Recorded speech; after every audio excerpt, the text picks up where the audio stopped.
తెలుసు కదా! ఏపీ రాష్ట్ర వ్యాప్తంగా సంచలనంగా మారిన ఇష్యూ ఏదైనా ఉందంటే, ఏపీలో గుండ్లవల్లేరు ఇంజినీరింగ్ కాలేజీలో మహిళా హాస్టల్‌లో పెట్టిన హిడెన్ కెమెరాలు. ఈ యొక్క కెమెరాల వల్ల వాళ్ళు ధర్నా అయితే చేయటం అయితే జరిగింది. పోలీసులు గూడా వాళ్ళ యొక్క ధర్నాకి స్పందించి హాస్టల్ మొత్తం చెక్ జేయడం అయితే జరిగింది. కాకపోతే హాస్టల్‌లో వాళ్ళకి ఎలాంటి ఎక్విప్‌మెంట్ అనేది కనిపియలేదనమాట. అంటే ఎలాంటి అనుమానాస్పద వస్తువులు హిడెన్ కెమెరాలు అన్నారు గదా! ఆ హిడెన్ కెమెరాలు కనిపియలేదని జెప్పేసి పోలీసులైతే ఒక కన్‌క్లూజన్‌కైతే వచ్చారు.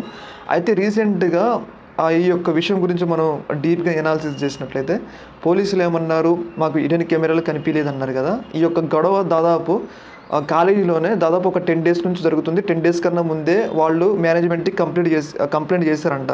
ఈ మేనేజ్‌మెంట్ కంప్లెయింట్ చేసినప్పుడు అక్కడ ఉండే వ్యక్తులు ఆ కెమెరాలు మళ్ళీ అక్కడే కొనసాగించడానికి వీలుండదు గదా! వాళ్ళు భయపడి ఆ కెమెరాలు ముందుగానే తీస్తారనమాట. అంటే పోలీసులు ఇప్పుడు ఎతికినా గానీ ఆ కెమెరాలు ఉండకపోవచ్చు.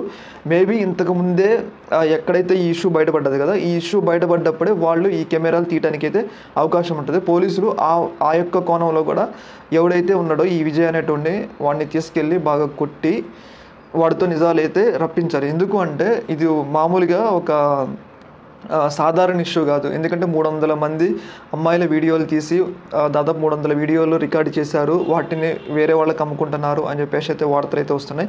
ప్రధానంగా ఇట్లా జేస్తే మాత్రం భవిష్యత్తులో చాలా పెద్ద పరిణామం జరగడానికి అవకాశం ఉంటుంది. ఎందుకంటే చాలామంది అమ్మాయిల్ని బ్లాక్‌మెయిల్ చేసి వాళ్ళని శారీరకంగా వాడుకోవటం గానీ, వాళ్ళని డబ్బుల ద్వారా బెదిరించడం గానీ, రేపు వాళ్ళకి పెళ్ళైతే వాళ్ళ యొక్క భర్తల ద్వారా గూడా బెదిరించడానికి అవకాశం ఉంటది. ఏదేమైనా గానీ ఈ యొక్క ఇన్సిడెంట్‌లో ప్రభుత్వం చాలా సీరియస్‌గా ఉండాలి.